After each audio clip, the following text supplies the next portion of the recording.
Uang bisa membeli teman, tapi tidak teman yang baik.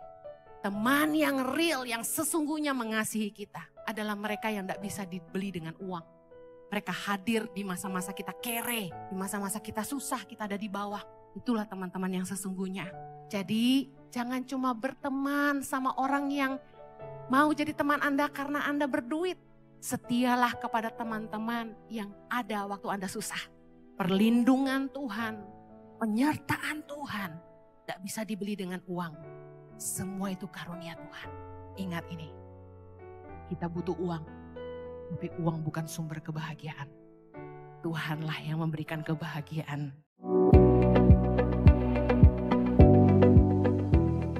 Hari ini saya akan khotbah tentang sumber kebahagiaan. Warren Buffett berkata begini, "The happiest people do not necessarily have the best things. They simply appreciate the things they have." Yang artinya, orang yang paling bahagia tidak selalu memiliki segala sesuatu yang terbaik. Tapi mereka menghargai segala sesuatu yang mereka miliki. Saya kutip perkataan Warren Buffett sebagai salah satu orang terkaya di dunia. Karena banyak dari kita yang berpikir bahwa kekayaan adalah sumber kebahagiaan.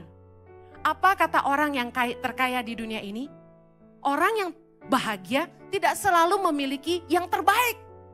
Tapi mereka mensyukuri, menghargai semua yang mereka miliki. Katakan amin.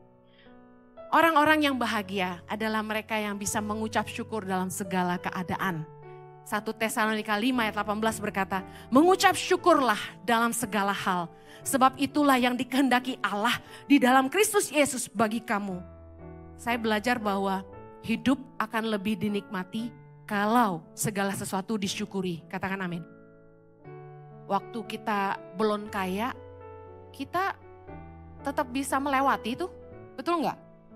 Saya banyak melihat orang yang tidak kaya secara materi, rumah tangganya lebih rukun, lebih harmonis. Anak-anaknya jauh sekolahnya lebih sungguh-sungguh kebanyakan dibandingkan orang-orang kaya. Kenapa? Karena ketika kita kaya, kayaknya segala sesuatu jadi mudah. Anak-anak kita beroleh apapun yang mereka inginkan dengan lebih mudah. Kadang-kadang kurang mensyukuri. Sekolah pun jebol-jebol terus nilainya. Tapi ketika ada anak-anak yang tahu orang tuanya harus bekerja keras untuk bisa membiayai sekolah mereka. Mereka nggak sedikit yang bekerja untuk mencari biaya kuliah sendiri. Dan bahkan banyak mereka yang bisa dapat beasiswa karena ngerti orang tuanya nggak mampu. Jadi saya mau bilang gini, hidup ini kebahagiaan tidak bisa diukur dari miskin kaya. Tapi bagaimana kita mensyukuri semua yang ada. Apa sumber kebahagiaan di hidup Anda? Kata orang, nggak mungkin bahagia kalau nggak kaya. Bohong, orang bisa bahagia tanpa kaya. Pengkhotbah 10 ayat 19 kita baca sama-sama. Untuk tertawa, orang menghidangkan makanan. Anggur meriangkan hidup. Dan uang memungkinkan semuanya itu. Yang setuju bilang amin. Untuk berpesta dan bersuka cita, bahkan untuk melepas stres, orang biasanya tuh makan-makan. Siapa di sini yang kalau stres makan banyak? Gini pada gini. Dan beberapa orang minum anggur. Kalau stres minum. Ada orang yang pura-pura stres minum karena doyan minum. Dan firman Tuhan berkata, uang memungkinkan semuanya itu. Kita gak usah munafik, kita hidup butuh uang. Pendeta juga butuh uang. Pada kenyataannya, uang menjadi penentu kebahagiaan bagi hidup banyak orang. Orang miskin pasti sengsara. Orang kalau gak punya uang pasti menderita. Firman Tuhan berkata dalam Amsal 10 ayat 15. Kota yang kuat bagi orang kaya ialah hartanya. Tetapi yang menjadi kebinasaan bagi orang melarat ialah kemiskinan. Suatu hari saya punya staff di Joyce Meyer Ministry Indonesia di mana saya bekerja. Staff saya ini bagus banget orangnya. Dan satu hari papahnya sakit. Dan ternyata papahnya dirawat di rumah sakit kelas 3. Saya nggak nyangka juga sih karena cici dari staf saya ini pengusaha. kok bisa papahnya cuma di kelas 3 gitu. Saya melihat pasien-pasien yang dirawat di rumah sakit kelas 3, jujur sangat tidak nyaman ya. Tidak semua perawat itu memperlakukan pasien di kelas 3 dengan baik. Saya pernah ngomong, di Indonesia ini kalau nggak punya uang, orang miskin kayaknya mati. Maaf ya, kayaknya terlalu kasar, tapi kenyataannya saya banyak lihat orang yang susah itu di Indonesia ini untuk mendapatkan perawatan medis yang baik itu sangat jarang, bukan tidak ada. Ada suster-suster dan dokter-dokter yang berhati mulia, tapi tidak semua. Bahkan banyak rumah sakit yang kalau kita masuk tuh harus bayar dulu. Saya waktu mau ngelahirin Excel, itu harus bayar DP, nggak punya duit, gesek kartu kredit Pak Jojo. Kita itu kalau bawa anak ke rumah sakit, kadang-kadang kesel, nggak mau diladenin meskipun sudah di emergency IGD, tetap suruh bayar dulu, ya bukan? Saya pernah marah sama salah satu rumah sakit di Kelapa Gading, karena Chloe waktu itu berusia 2,5 tahun. Sudah biru, karena panas tinggi, udah 40 derajat. Saya kaget, saya setir sendiri subuh-subuh jam 2 pagi karena suami pergi pelayanan keluar kota, hampir tabrakan. Dan saya tidak bisa parkir mobil saya karena saya nyetir sendiri. Saya parkir di IGD, saya gendong Chloe, saya nggak peduli mobil saya. Saya langsung masuk ke dalam, apa yang terjadi? Nggak ada yang mau ambil anak saya dari pelukan saya. Suster maupun dokter. Mereka bilang apa? Ke administrasi dulu. Sedih saya. Saya pergi ke administrasi karena panik sudah tidak mau berdebat. Keselamatan anak saya lebih penting. Saya gendong dia ke admin. Dan saya lempar kartu kredit karena nggak bisa ambil dengan baik kan. Sudah setengah mati. Untung saya bawa dompet. Bayangin kalau waktu itu saya nggak bawa dompet. Saya langsung gini. Tolong mbak, cepat mbak gitu. Namanya seorang mamah ya, panik luar biasa. Udah biru. Saya cepat lari lagi masuk ke IGD. Tolong anak saya. Langsung dia cuma ambil gini dokter, obat penurun panas yang masuk maaf dari dubur itu loh. Cuma gitu aja loh suruh saya bayar dulu. Kemudian saya ngomong gini, Mbak lain kali lihat-lihat juga kali. Mestinya kan gak boleh milih-milih orang ya, tolong dulu orang yang sakit. Tapi ini saya tuh naik mobil kemari. Kok bisa ya Mbak gak mau ditolong dulu anak saya. Saya sampai harus lari gendong ke admin untuk bayar dulu baru kalian mau tangani anak saya. Gimana kalau ibu itu cuma naik becak gitu loh. Keterlaluan ya. Kenyataannya jadi orang miskin tuh sengsara. Staf yang saya cerita tadi memutuskan resign. Kenapa? Dia bilang, Bu, sambil nangis, saya senang banget kerja sama ibu. Tapi sejak papa saya sakit dan hanya bisa dirawat di ruang kelas 3, saya bertekad, saya harus kaya. Dan saya tahu kalau saya kerja di dalam dunia pelayanan, saya tidak boleh mengejar kekayaan. Jadi saya mau resign, supaya saya bisa jadi orang kaya. Anda tahu, saat itu, saya langsung nawarin dia gajinya 3 kali lipat. Siapa bilang kerja di yayasan atau gereja, Anda miskin? Staf saya sudah berapa orang udah nyicil apartemen sendiri.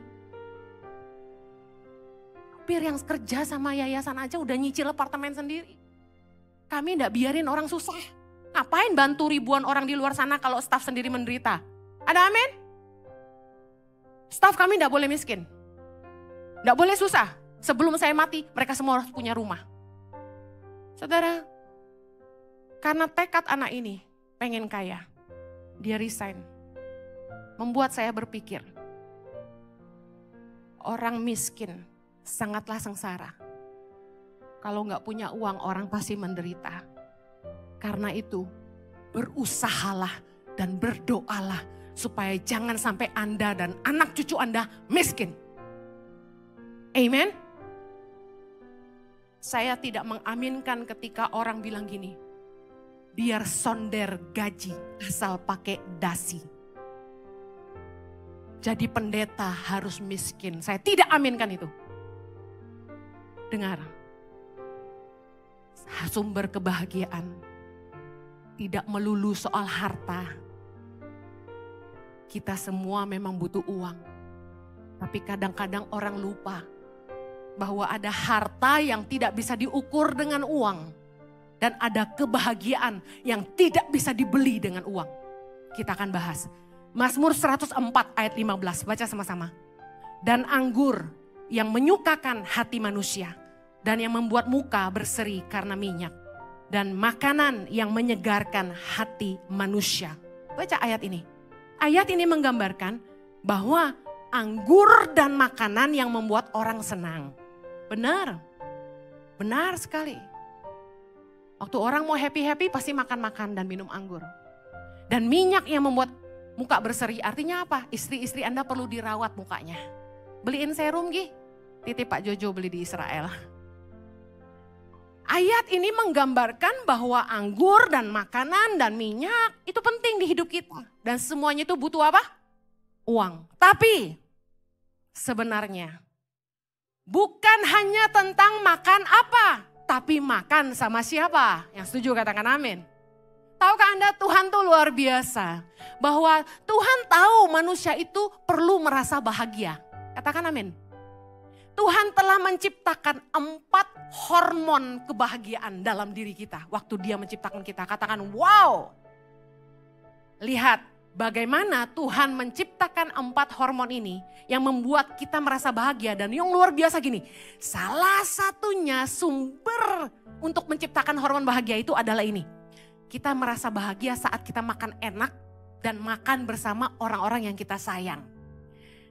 Mari lihat, 4 jenis hormon bahagia, kita belajar ya. Percayalah, gua Google banyak. Jangan takut, ini pasti benar. Kita perlu punya 4 hormon bahagia supaya kita punya kesehatan mental dan sehat tubuh. Hati yang bahagia adalah obat yang manjur, kata firman Tuhan. Yang pertama dopamin, disebut hormon perasaan baik. Kemudian serotonin, membantu mengatur mood. Kemudian oksitosin, disebut hormon cinta. Kemudian yang keempat, endorfin. Nah, saya mau bahas tentang endorfin. Endorfin ini yang membuat kita itu bisa mengatasi stres dan menghandle rasa tidak nyaman. Dan juga di hormon tubuh kita ini, endorfin, membantu kita untuk meredakan rasa nyeri. Nah, kadar endorfin dapat meningkat saat Anda melakukan aktivitas yang menyenangkan. Salah satunya menikmati makanan lezat, katakan yes. Berolahraga. Loh dikit yang yes kalau berolahraga. Giliran makanan enak, yes gitu ya. Dan berhubungan intim. Suami-suami lihat istri, kamu mau bahagia? Cara meningkatkan hormon kebahagiaan, ini paling penting. Bagaimana meningkatkan hormon kebahagiaan? Number 1, terpapar sinar matahari pagi. Yang kedua, rutin berolahraga. Ketiga, mendengarkan musik. Keempat, meditasi, merenung firman. Saat teduh, penting. Menyembah Tuhan, itu penting.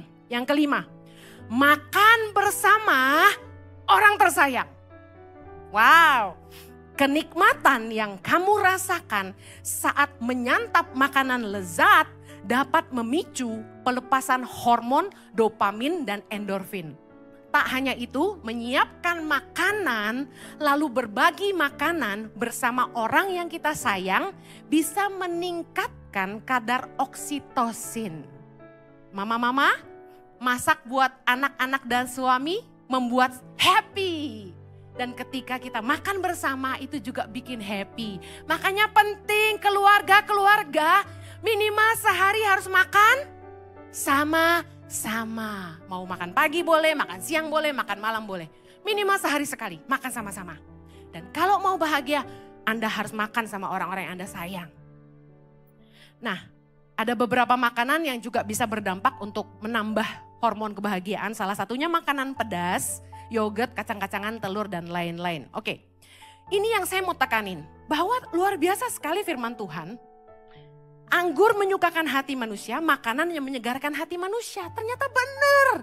Hormon kebahagiaan meningkat ketika kita makan enak. Nah, tadi saya bilang sebenarnya bukan tentang makan apa, tapi makan dengan siapa. Makan dengan orang-orang yang kita sayang membuat hormon bahagia meningkat. Katakan amin. Nah, ada yang lebih keren lagi. Ini bapak-bapak pasti senang sekali. Detik.com menuliskan, efek bahagia, makan bareng teman sama seperti bercinta. Wow. Ini cewek dulu ya, ini cewek. Makan siang bersama teman ternyata memiliki efek yang sama ketika sedang berhubungan seks. Sebuah studi di Amerika mengungkapkan saat bersama teman-temannya, wanita akan melepaskan oksitosin, hormon yang sama yang membantu seseorang meraih orgasme saat bercinta. Makanya gak heran ibu-ibu tuh sering ngumpul-ngumpul makan-makan arisan. Ternyata itu membuat mereka bahagia. Nah bapak-bapak jangan marah. Kenapa? Karena gini, perempuan sehari katanya perlu melepaskan berapa puluh ribu kata? 20 ribu? 25 ribu? Tergantung istrimu cerewet atau enggak. Nah bayangin ketika dia sudah melepaskan semua kata-kata itu, Anda di rumah tuh sejahtera. Jadi Anda bilang gini sama istrimu, kamu harus cari teman, kamu harus cari teman, yes. Ayo tepuk istrinya, kamu harus cari teman, teman sumber bahagia.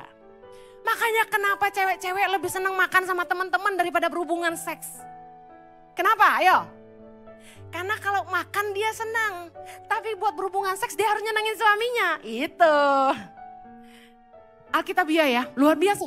Secara ilmu pengetahuan dan medis, firman Tuhan ini dibuktikan benar. Tapi saya mau bilang ini, eating with good friends makes you happier than eating good food. Makan dengan teman-teman yang baik itu membuat Anda jauh lebih bahagia dari sekedar makan makanan enak. Karena kita perlu hubungan tuh menyembuhkan. Nah, uang bisa membeli makanan dan anggur. Tapi harta yang gak bisa diukur dengan uang dan kebahagiaan yang tidak bisa dibeli dengan uang adalah pertama, persahabatan yang tulus, hubungan yang tulus. Percuma makan enak kalau dikelilingi sama orang-orang tamak. Amsal 19 ayat 4 kita baca. Kekayaan menambah banyak sahabat, tetapi orang miskin ditinggalkan sahabatnya. Ayat 7. Orang miskin dibenci oleh semua saudaranya, apalagi sahabat-sahabatnya. Mereka menjauhi dia, ia mengejar mereka, memanggil mereka, tetapi mereka tidak ada lagi. Bukankah masa sulit yang menunjukkan siapa sahabat kita yang sesungguhnya? Nah, ini yang gak bisa dibeli dengan uang. Saya kasih tahu, money can buy friendship, but not true friends. Saya ulangi, uang bisa membeli teman, tapi tidak teman baik. Teman yang baik, teman yang real, yang sesungguhnya mengasihi kita adalah mereka yang tidak bisa dibeli dengan uang. Mereka hadir di masa-masa kita kere, di masa-masa kita susah, kita ada di bawah. Itulah teman-teman yang sesungguhnya. Amsal 17 ayat 17 berkata, seorang sahabat menaruh kasih setiap waktu dan menjadi seorang saudara dalam sukar. Jadi jangan cuma berteman sama orang yang mau jadi teman Anda karena Anda berduit. Setialah kepada teman-teman yang ada waktu Anda susah. Yang mau katakan amin. Yang kedua, harta yang tidak bisa diukur dengan uang dan kebahagiaan yang tidak bisa dibeli dengan uang. Yang kedua adalah keluarga yang bahagia. Punya pasangan dan anak-anak yang baik itu tidak bisa dibeli dengan uang. Yang setuju katakan amin. Istri yang berakal budi dan cakap itu melebihi harta. Amsal 31 ayat 10 sama-sama. Istri yang cakap, siapakah yang akan mendapatkannya? Ia lebih berharga daripada permata. Amsal 12 ayat 4, istri yang cakap adalah mahkota suaminya. Tetapi yang membuat malu adalah seperti penyakit yang membusukkan tulang suaminya. Money can get you a pretty wife, but money cannot guarantee you a good one. Uang bisa memberi Anda istri yang cantik, tapi tidak bisa memberi garansi istri yang baik. Amsal 19 ayat 14. Rumah dan harta adalah warisan nenek moyang. Tetapi istri yang berakal budi adalah karunia Tuhan. Anda bisa dapat istri yang semlohai, aduhai. Kalau Anda kaya, yang biasanya cuantik, ngelingsing, putih, mulus, tinggi, kayak artis, udah gone by gone. Udah dibeli sama yang papan atas. Nah, jangan nganggap remeh yang masih jomblo hari ini. Karena mereka yang masih jomblo hari ini, pasti mereka yang tidak gampang dibeli. Dengar, jangan cuma lihat fisik yang baik, tapi carilah yang hatinya baik. Buat apa cantik jelita kalau tidak setia? Buat apa Anda lihat mulusnya aja, tapi bikin malu Anda? Yuk, jangan hanya menilai dengan mata, bergaullah dengan semua orang, kenalilah hati mereka. Urusan cantik serahkan sama pakar kecantikan. Don't worry, semuanya bisa dipermak. Asalkan Anda mau bayar harganya. Suami yang takut akan Tuhan dan setia melebihi harta. Bapak-bapak bilang, amin. Cuma satu. Mazmur 128 ayat 4. Sesungguhnya demikianlah akan diberkati orang laki-laki yang takut akan Tuhan. Amsal 20 ayat 6. Banyak orang yang menyebut diri baik hati, tetapi orang yang setia, siapakah menemukannya? Saya kasih tahu buat apa nikah sama suami yang kaya, kalau tidak setia, mana mungkin bahagia. Suami yang takut akan Tuhan, suami yang sayang sama Anda, yang setia sama Anda, yang sayang sama anak-anakmu, yang mau kerja keras untuk kamu, tanggung jawab, komitmen. Apapun yang kamu lakukan, sebawel apapun kamu, sejahat apapun kamu, dia tetap setia sama kamu. Saya kasih tahu, itu karunia Tuhan. Dan saya dapat satu. Haleluya.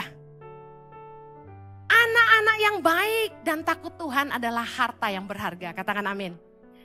Amsal 29 ayat 3. Orang yang mencintai hikmat menggembirakan ayahnya.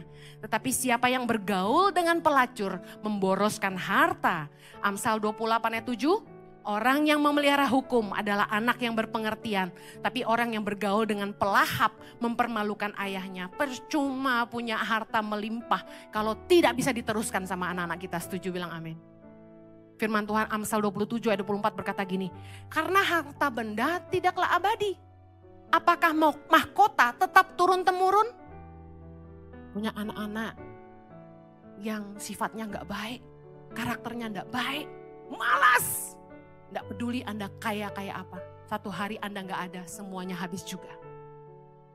Makanya harta terbaik itu anak-anak yang baik. Anak-anak yang takut Tuhan, anak-anak yang hormat sama kita. Katakan amin. Harta yang tidak bisa diukur dengan uang dan kebahagiaan yang tidak bisa dibeli dengan uang. Yang ketiga, karunia menikmati hidup. Pengkhotbah 6 ayat yang kedua. Baca sama-sama. Orang yang dikaruniai Allah kekayaan, harta benda dan kemuliaan. Sehingga ia tak kekurangan suatu pun yang diingininya. Tetapi orang itu tidak dikaruniai kuasa oleh Allah untuk menikmatinya. Melainkan orang lain yang menikmatinya.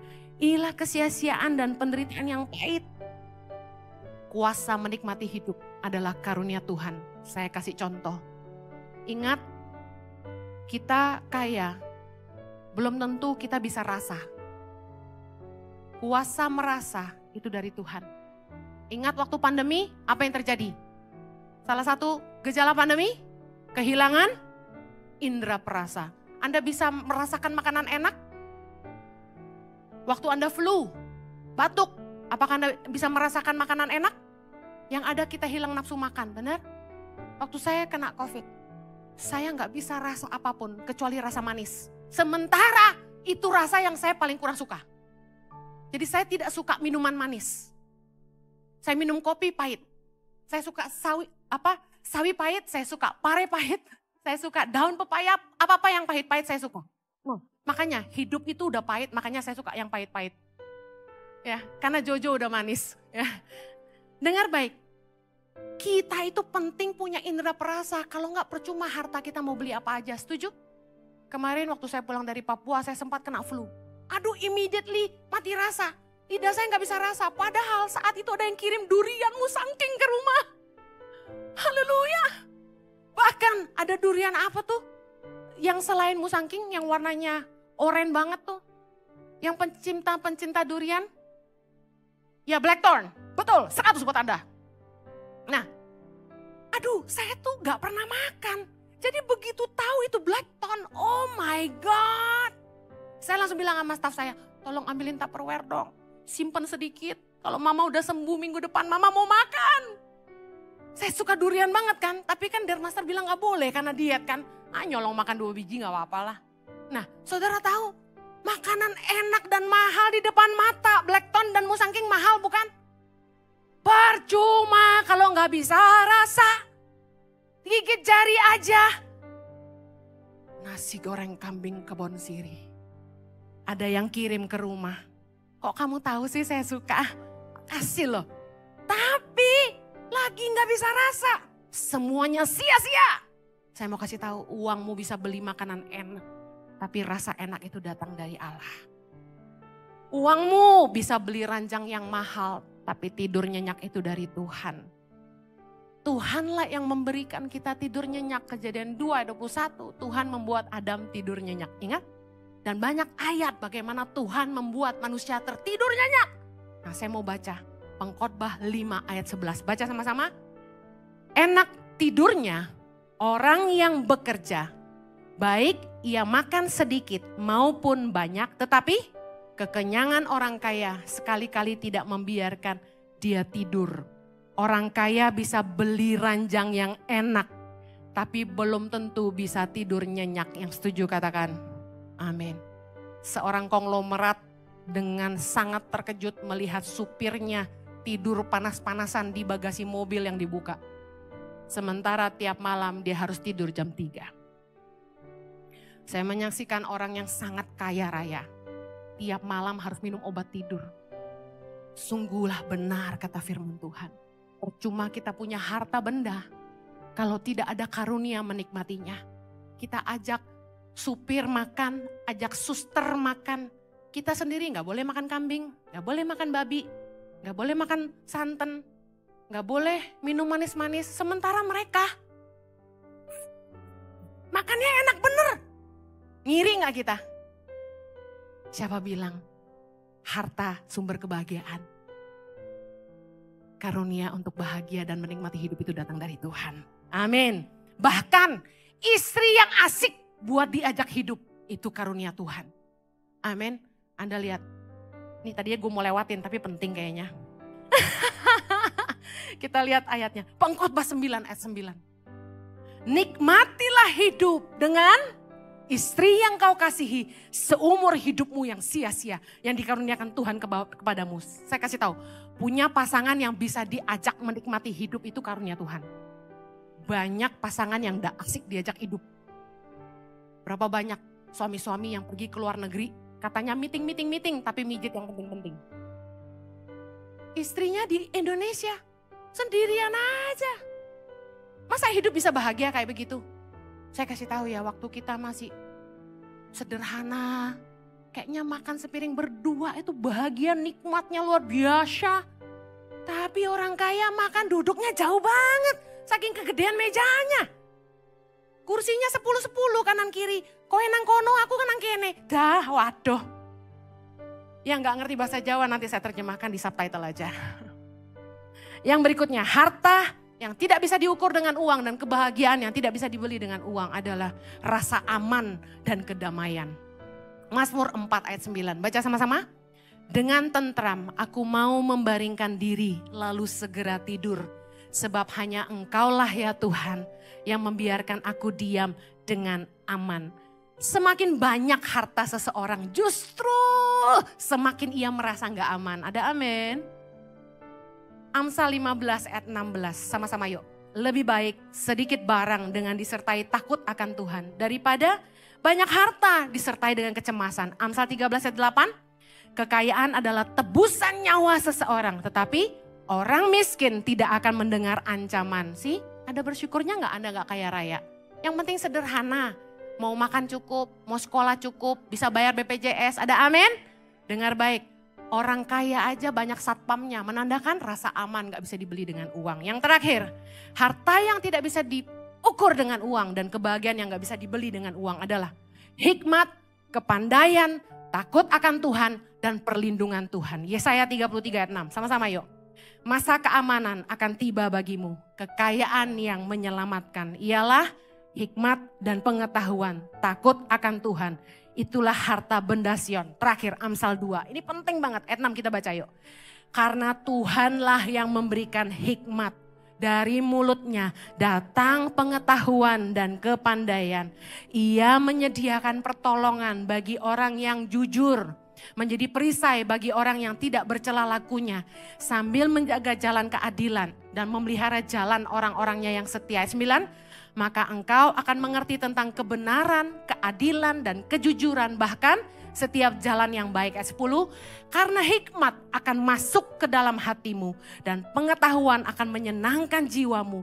Kebijaksanaan akan memelihara engkau, kepandaian akan menjaga engkau. Ayat 12, supaya engkau terlepas dari jalan yang jahat, dari orang yang mengucapkan tipu muslihat, dari mereka yang meninggalkan jalan yang lurus dan menempuh jalan yang gelap, yang bersukacita melakukan kejahatan, bersorak-sorak karena tipu muslihat yang jahat, yang berliku-liku jalannya dan yang sesat perilakunya. Ayat 16, supaya engkau terlepas dari perempuan jalang, dari perempuan yang asing, yang licin perkataannya, yang meninggalkan teman hidup masa mudanya dan melupakan perjanjian Allahnya.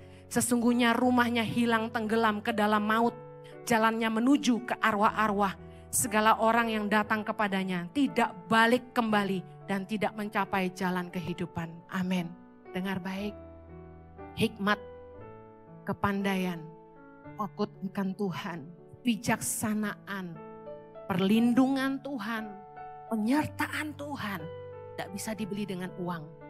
Ada di sini yang udah nabur miliatan lebih disertai Tuhan daripada yang naburnya cuma 100.000.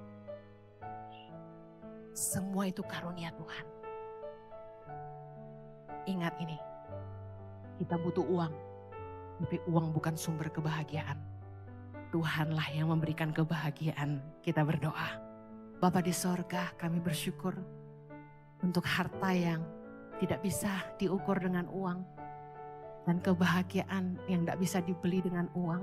Tuhan berikan cuma-cuma bagi mereka yang mengasihi Dia. Sahabatan yang tulus, keluarga yang bahagia, karunia menikmati hidup, rasa aman dan kedamaian, hikmat, pengetahuan, kebijaksanaan, takut akan Tuhan dan perlindungan Tuhan. Semuanya Tuhan curahkan kepada kami semua secara adil dan merata. Terima kasih, hamba-Mu berdoa agar umat-Mu tidak mengejar harta, tapi mengejar Allah dalam hidup mereka. Mencari dahulu kerajaan Allah dan kebenarannya. Dan kami percaya semuanya ditembuskan dalam hidup mereka.